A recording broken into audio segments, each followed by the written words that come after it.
Hey everybody, Lars here. Time for review video 1 for Big Bad Unit 5. But Unit 5 is really not that bad. You're going to see if you read the slides, watch these videos a couple times, get a feel for it, read the Zell, you're going to see it's an interesting new way to create your programs.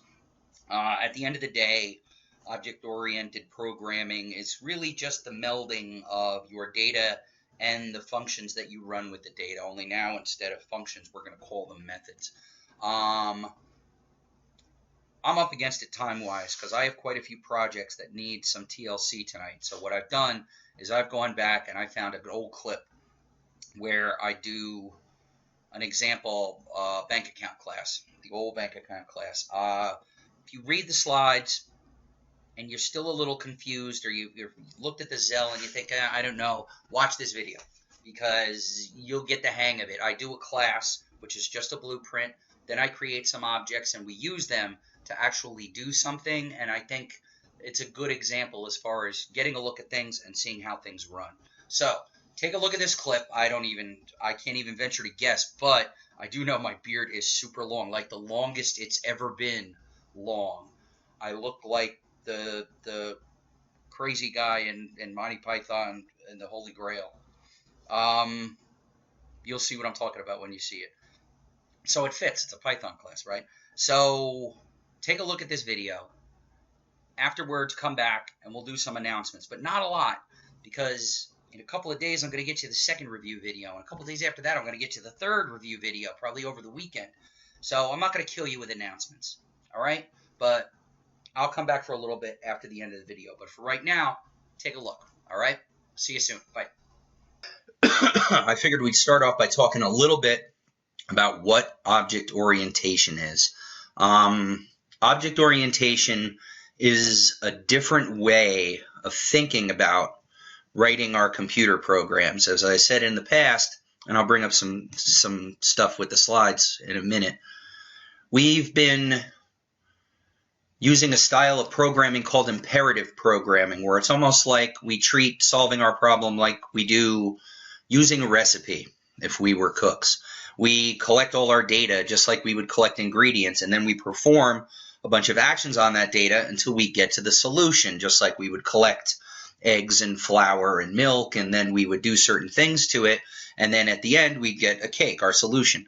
That was the way computer programming was approached for a very long time.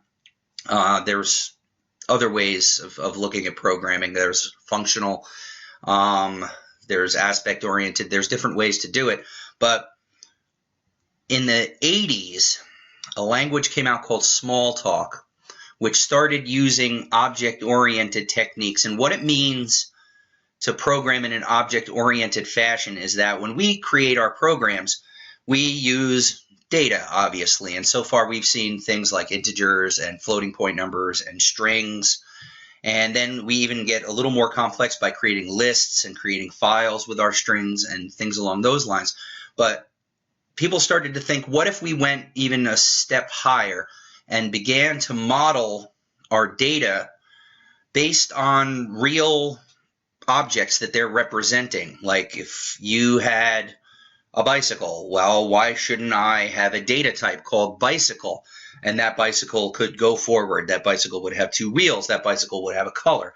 And you would break it down on the things that real life objects actually have. Their attributes, color, size, name, and their behaviors, what they actually do. And what object-oriented programming does is let us create a data type that actually represents this real-world item, so that we could have its attributes described and then list its behaviors. But in our case, because we're programmers, our attributes are going to be data items. So basically, it's a sophisticated data type where we collect all of the data about the object or item in one place, and then we have our methods. Now, as I said in the slides, methods are nothing but functions. They're functions that are related to that particular data type. So you have all of the data that you would use for a particular item, and then you would have all the different things you could do with it, its behaviors, and we implement this via methods. Let's take a look I think I have the slides queued up. Do I? Don't I? Wouldn't I? Yeah. What is object orientation? I talk about how it's a grocery list, and then I start talking about objects and how we create a more sophisticated data type to actually represent these items. And what I always compare classes to is blueprints, because when you create a class, that's what you're doing. You're creating a blueprint that you're going to use later to create an actual object with. And when we create that actual object in programming, it's called instantiation, because you're getting a real honest-to-goodness instant of that class that you can then use and give real data to and run the methods on that data. And that we call these blueprints classes. And in your slides, I go through some things about classes, how you can have the class, which is the raw blueprint, very general, but then you can give it specific data items. And as you'll see later when we talk about inheritance, we can even give it specific behaviors. And then we could use our data. This sounds like highfalutin, high-level theory stuff, but when you see it in action, I think it's going to make sense to you. So I go about describing that, and then, as I believe Zell does in the text, he uses a die and codes up a class for dice. Because I want you to see a couple different examples and a couple different ways of doing this, am not just going to trace through the die code. I think I'm going to create a brand new class for us right here live and in person, and I haven't decided what I'm going to do yet, so let's see what I can come up with on the fly.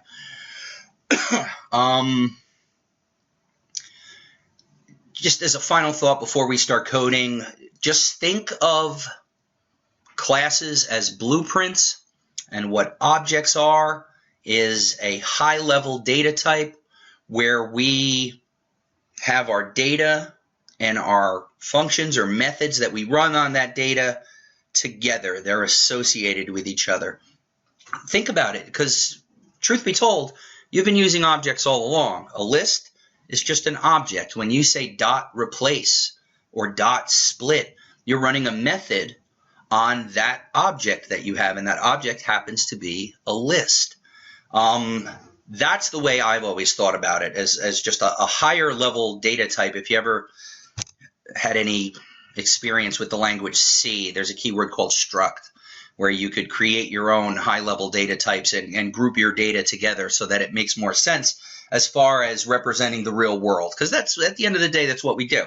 We represent real-world things. We manipulate our data using our programming tools, and then we come to an answer. And because if we've done that representation properly, we can take that solution and relate it to the real world and use that solution in real-world problem solving.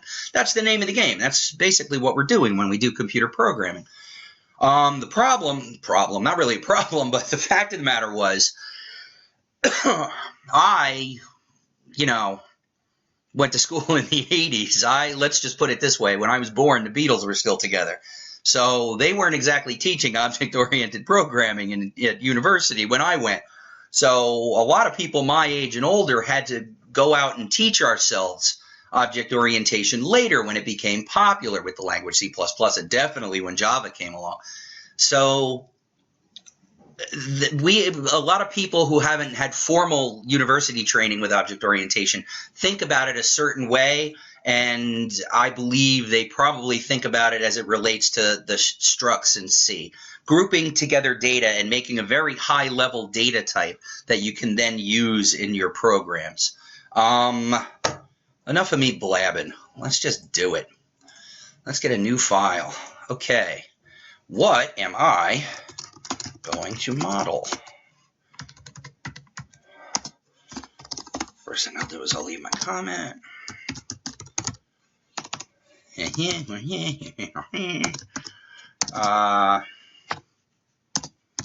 Demo of a class for...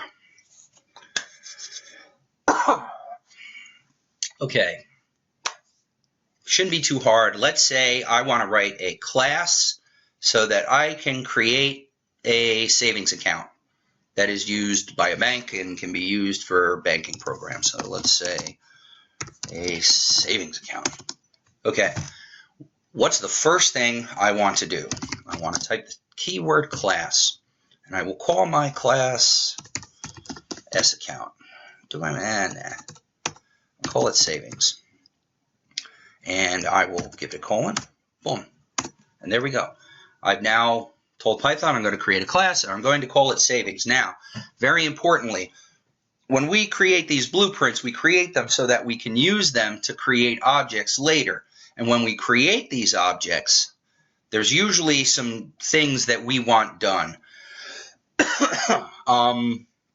If you're creating, let's say in my case, I'm creating a savings account, I'm going to want to give it an initial balance. So I'm going to want to give it a balance. I'm going to want that data item set.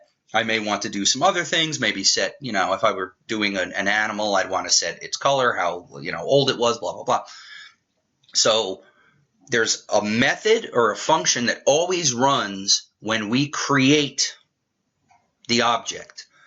And this method is called a constructor. Whenever you hear the term constructor, it's just the function that's run every time the object is created. That's all. Not that complicated. Now, in Python, a constructor has a particular name. You saw it in the slides. Underscore, underscore, we call them dunders or double underscores. They have a special meaning in Python, so don't use them in your variable names because they have a special meaning. As we learn more about the inner workings of Python, you'll learn more about dunders. But in this case, we call it init, which is short for initialize. So dunder, init, dunder is the name of constructors in Python. Later on, in a couple of videos down the road, we're going to learn about overriding functions. We're actually doing that here. And it's a complicated story that we're going to get to at another time. So I want to set an argument list because the rules for constructors, a constructor is just a method is just a function. It's the same as when we were creating functions. So this next part is a little nuanced. I type self. What does self mean? Self is a special term in Python that says refer to myself. So later when we create the object, and that object is going to be tied to a variable name, and it's going to have a space in memory, and it's going to be an actual instantiated thing, we always want to pass that in when we call these things. And Python will do that automatically for us if inside the class we just refer to self. You'll see later when we call these methods, you don't have to put self in there. It's done automatically. What else do I want to do? Let's say amount. I'm going to put in how much I want for an amount. And then what do I want to do in here? I'm just going to say print. You have created a savings account. And then I'm going to refer to what's called an instance data, or a piece of data that is only going to refer to my object after I create it. So I want to call it self dot, and I'll call it balance, equals amount. You know what I'm going to do too? Just to be a good doobie, I'm going to make it float amount. So I get floating point, which is what I should be using for numbers already. All right? So that looks good to me. Let's do this first, because I think it would behoove me to remember def when I do my definition of the method, because they're just like functions. Okay, I've written my constructor. So when I create this object, I'm going to hand it a dollar amount so that it can create this, and it's maintaining a instance variable called balance that's going to hold the value of my amount. So what else would I do with a savings account? Now is the time where I need to define the behaviors or the things we're going to do with our object. I know one thing I would definitely do. I would definitely make a deposit.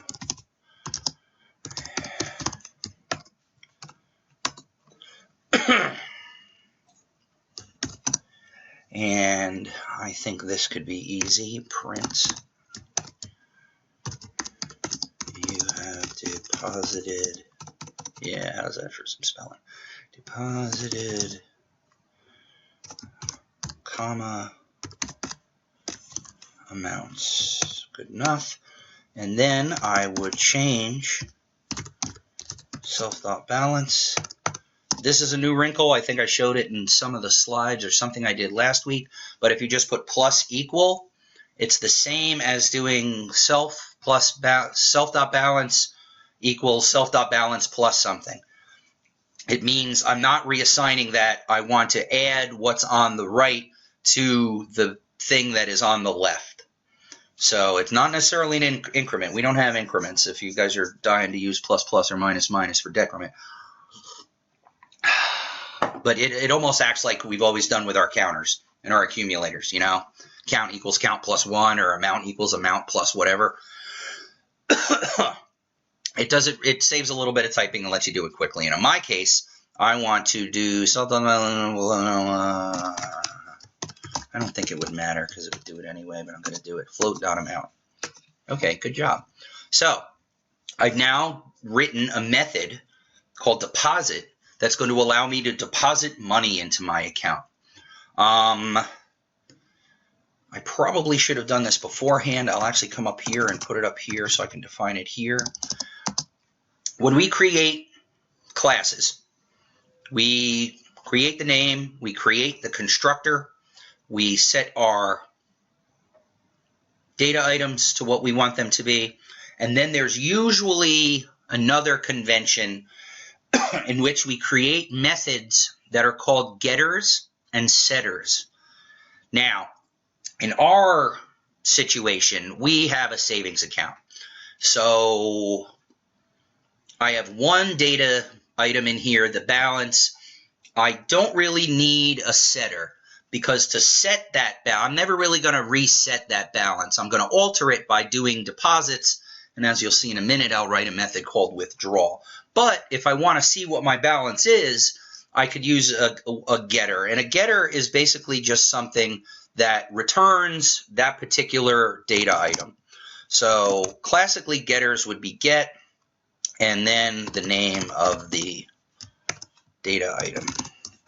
I just put myself because that's all I need. All of the methods we create are going to have self in their argument list coming first. And all I would do here is return self.balance. And there you go. So when you run get balance, it's just going to return the value of the balance so that you can see what the balance is. And you'll see how we run all these in a second.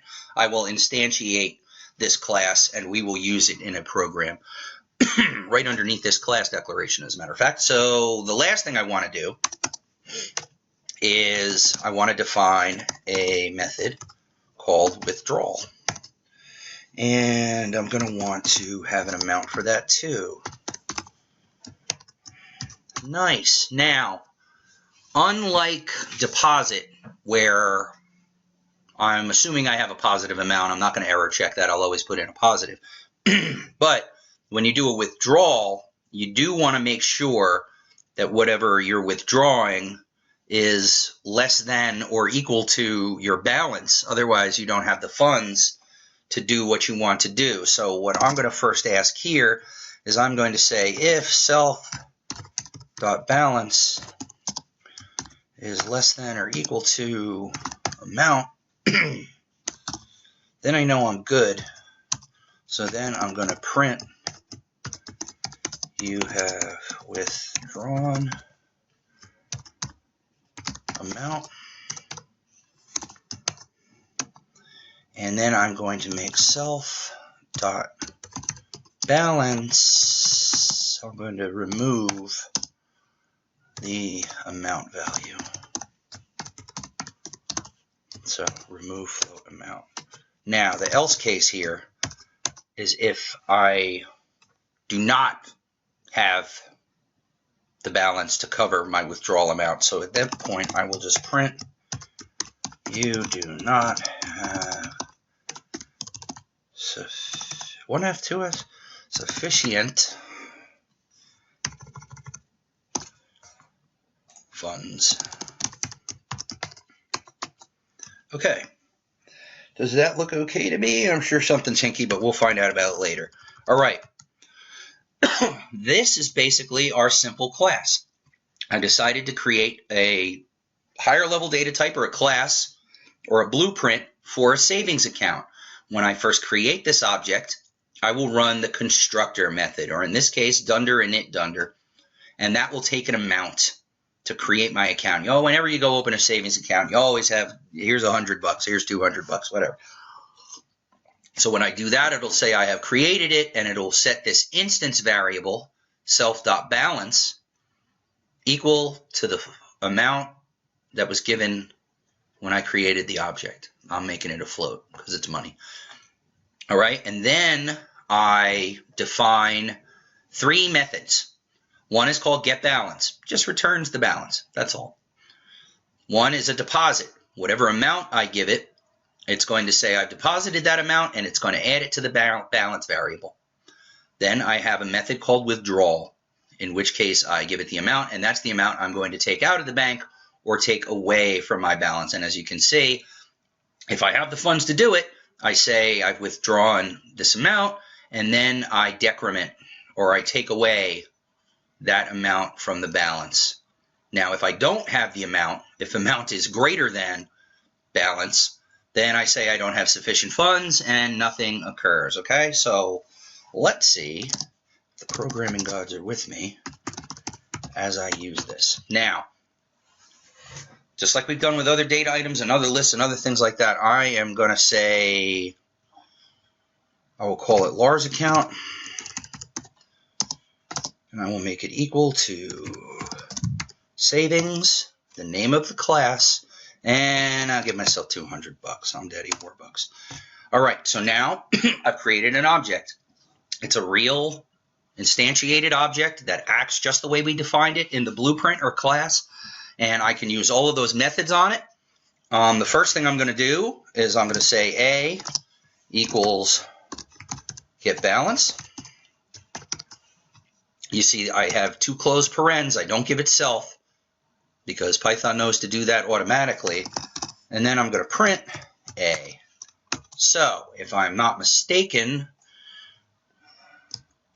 let me save this first.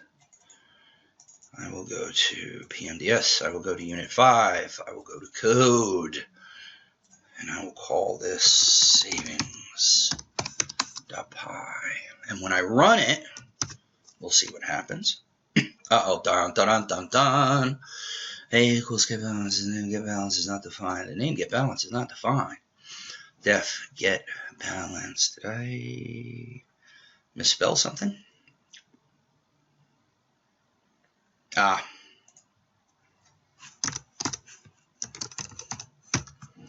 have to say Lars account dot getBalance. And say, look at that. Ain't you nice? It will actually tell me all the different methods I can run on my particular object. But in this case, I want to give the object and then dot and then the method I want to run on it. So it's Lars account dot getBalance. It's not just getBalance out there in space. Let's hope that was it. And it was. It says you have created a savings account. Now, why did it say that? Because when I created the object, the constructor was run.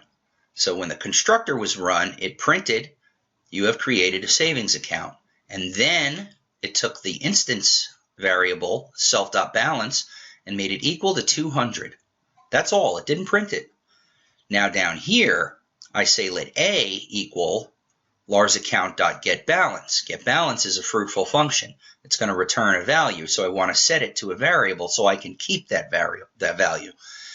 So when I ran getBalance, it returned self.balance, which was set up here. So A is equal to 200, and then I just print it out like that. So I've created my variable. I have it in there, and now I can start doing things with it. So I can give myself some more money. Isn't this nice, this little world we have here where I can just give myself money anytime I want? I could say deposit $300 for me, please. And then after I do that, I'm going to want to check the balance. So I'm going to just cheat a little and grab that section right over there and do it again. So let's see what we get. All right, I've created a savings account, 200. Then I deposit 300, and now I have a balance of 500. That's correct. Let's trace through the code and see what happened. I created my savings account. I ran my constructor, and it set the instance variable to 200. Then I ran larsaccount.getBalance, and it returned the balance to A, and I printed it. Then I said, okay, let's use the deposit method and give me 300 bucks. So I went up here to deposit, where self is the object itself, and then amount is 300. I print, you have deposited 300 right there. And then I increase the balance by that number. So the balance in that operation right there went from 200 to 500, but I don't print it there. What I did was I went and got my balance again by using the get balance method. I set it equal to A, and I printed A, and that's why I got the 500. Okay? One last test of this wonderful little savings account. Let's say Lars, I keep wanting to put a dot there, and I don't know why. Lars account withdrawal. And I'm going to try to withdraw 600 bucks. I wish life were this simple. Now, I'm not even going to print it out because I think I know what's going to happen. Let's find out. Ta-da! It says you have withdrawn 600. What happened? I have 500. Let's see. Withdrawal 600. If self balance is less than or equal to amount. I want balance to be greater than or equal to amount for me to do that. And then if it's not the other way around, have that corrected things? Yes, it has. You have created a savings account, 200. You've deposited 300. We're now 500. Now, Lars withdraw 600. I run the withdrawal method. Self is the object itself. Passed in automatically. Amount is 600. If self balance 500 is greater than or equal to 600, true or false? It's false. So I forget about my withdrawal operation because I can't do it, and I print you do not have sufficient funds.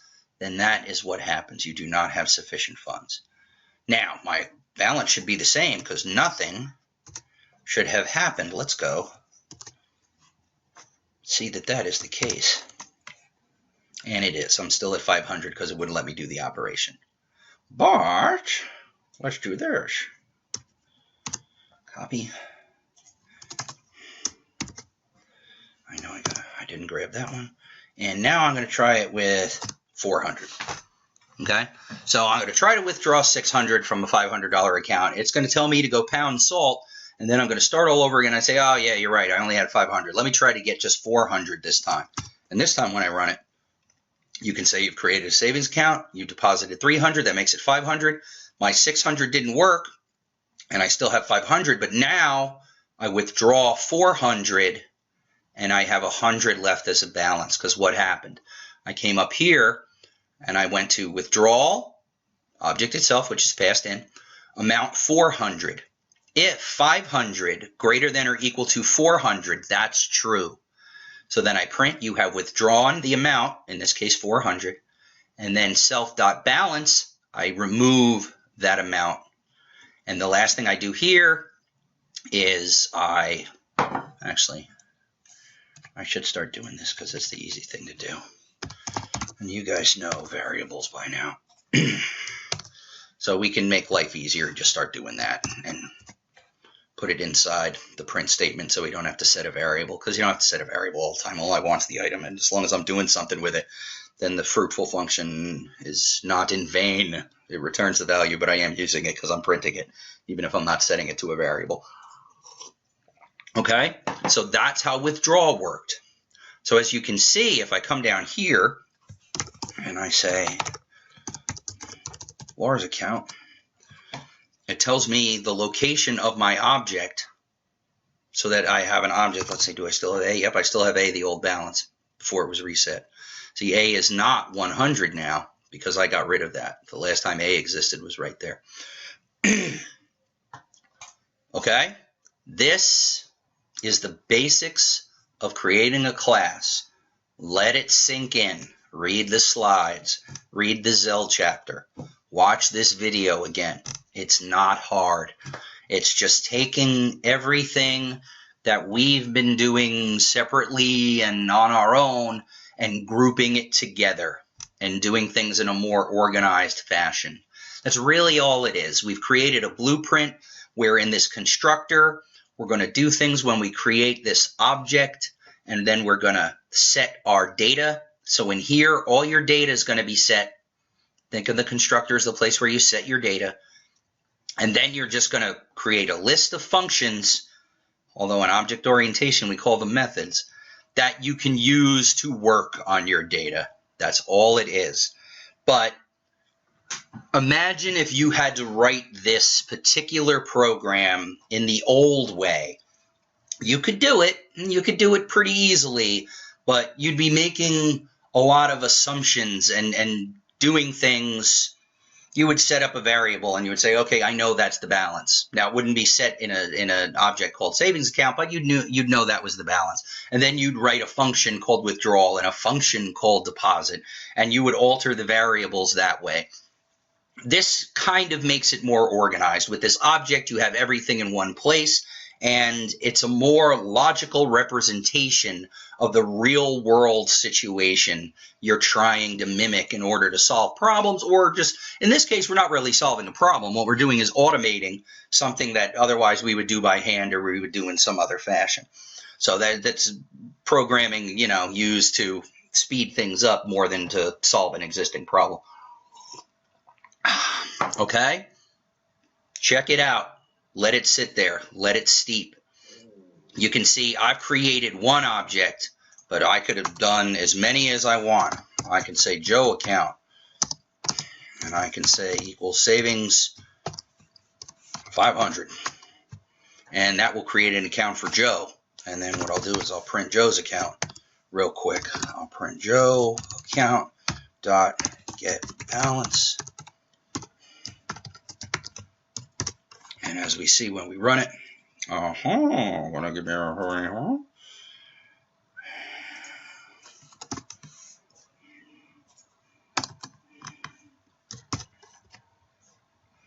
and as you can see there, I have what I printed out for Joe. So in an instance where I'm running a bank and I have 500 different savings accounts, I can have them all separate, and I can give them deposits, and I can withdraw from them, and I can keep them all separate in that sense. So it's another way of thinking about creating your computer programs. Okay? Let it sit in. Look at this. I will take this code, savings.py, and I will put it in your Unit 5 resource folder so that you can take this, run it, play with it, change things around to learn what it's doing and how it's doing it. Okay, so that's classes. Now, classes aren't going anywhere, because when we come back and do the next slide, we're going to learn about a couple of different features that doing things in an object-oriented way present to us. One is called inheritance, and another is called polymorphism, and they sound serious and complicated, and they are anything but. They're very simple concepts, and once I explain them, you'll have that eureka moment. You'll go, oh, that's not a big deal at all. That's actually pretty smart, and I understand that. So we're going to be using classes all the way through this unit.